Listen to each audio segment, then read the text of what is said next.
Hi everybody, this is Daniele Ciani from the National Research Council of Italy, and on behalf of the co-authors you see listed in this initial slide, I will present a study on the validation of the Mediterranean level 4 sea surface temperature products routinely produced within the Copernicus Marine Service using Saildrones.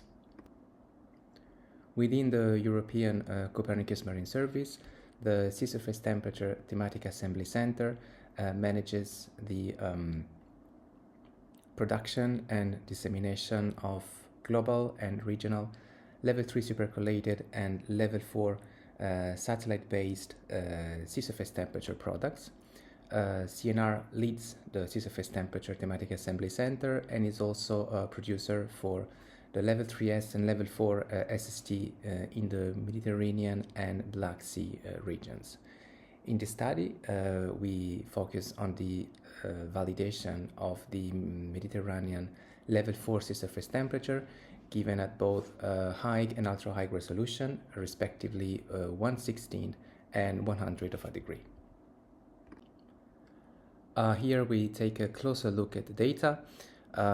So top left, you have an example of the satellite-based level 4 sea surface temperature for the Mediterranean area. So these data are available through the Copernicus web portal under the product ID 010004, and below you see an example of in situ measured sea surface temperature from the Saildrone 1030.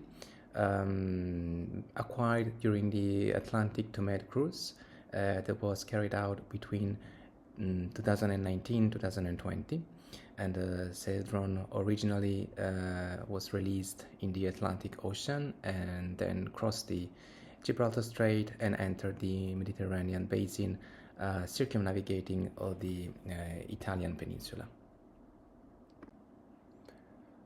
In order to extract the maximum information from the Saildrone acquisitions, with the aim of understanding to what extent the level 4 SST analysis under investigation are able to reproduce fine-scale structures from satellite observations, we tested several collocation methodologies between the satellite SST provided on a two-dimensional regular grid and the along trajectory minutely acquisitions of the Saildrone.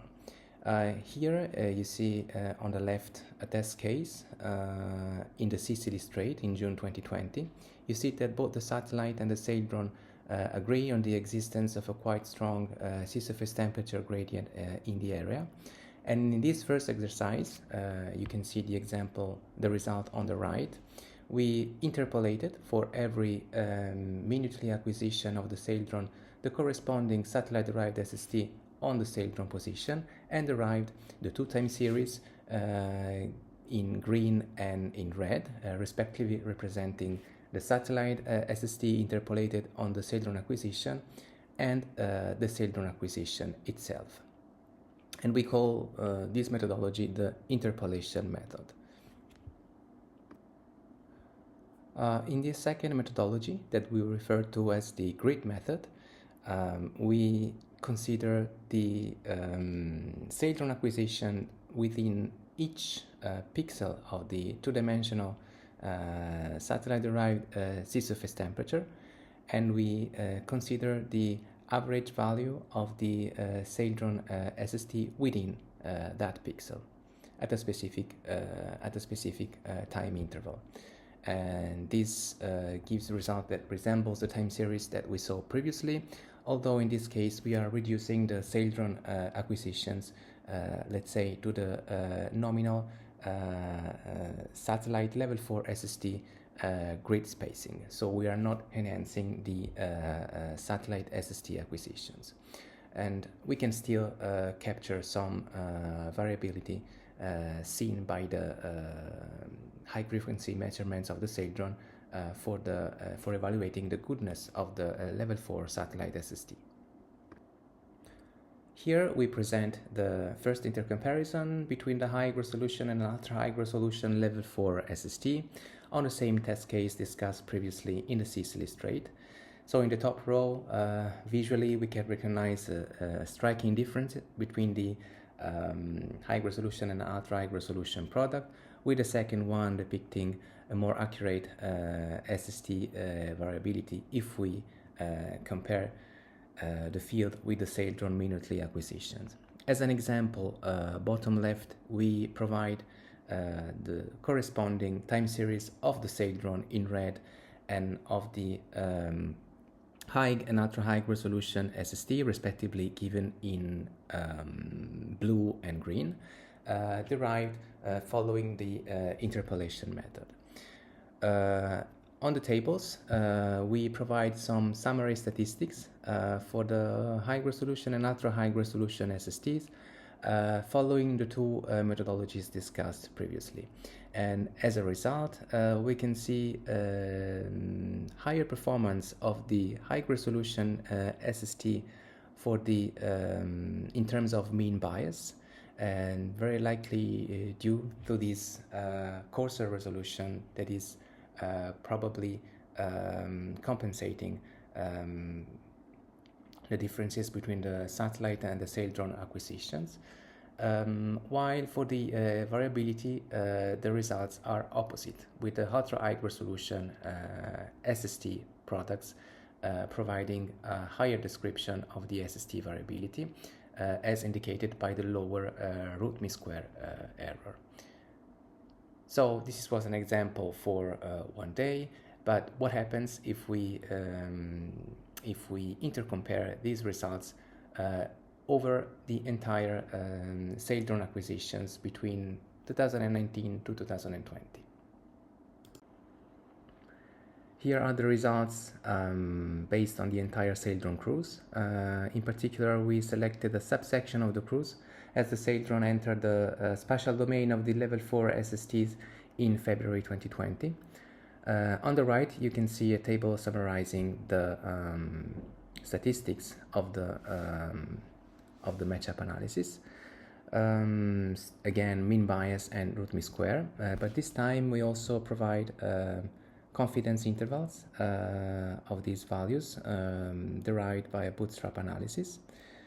So if we rely on the interp method, we get statistically significant better performances for the high resolution product, while for the grid methodology, the results are not significantly different.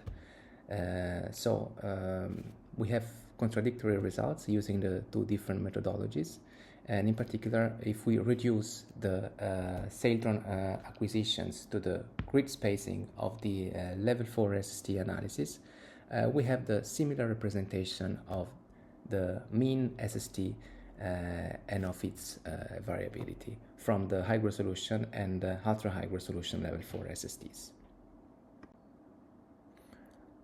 Based on results from the scientific literature, and in particular from Vasquez Cuervo and colleagues 2024, we also performed an additional tests in which this time the Saildrone acquisitions are reduced in time to daily averaged acquisitions, and then collocated to the closest grid point in the level 4 SST analysis. And once again, we have results that are consistent with the grid methodologies, that is, both the high resolution and the ultra high resolution product yield similar performances in terms of mean bias and root mean square error with the Saildrones. And again, this is confirmed by the computation of confidence intervals for the summary statistics.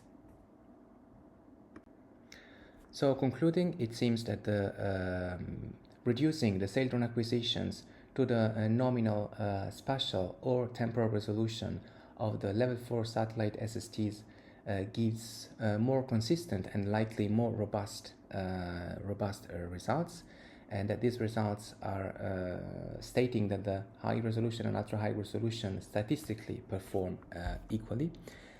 Still, we believe that using methodologies as the interp methodology can be powerful to assess the really fine scale variability to assess the goodness of different level 4 mapping methodologies.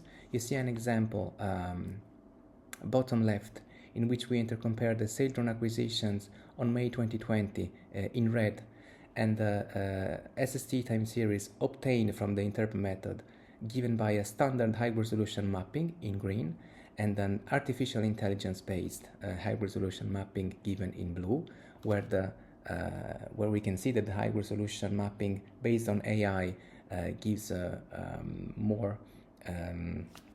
larger agreement with the Saildrone acquisitions. And also, we believe that Saildrones in general can be very powerful to validate SST products at different levels provided by the incoming and current high-resolution thermal infrared Earth observation missions. Thanks a lot for listening.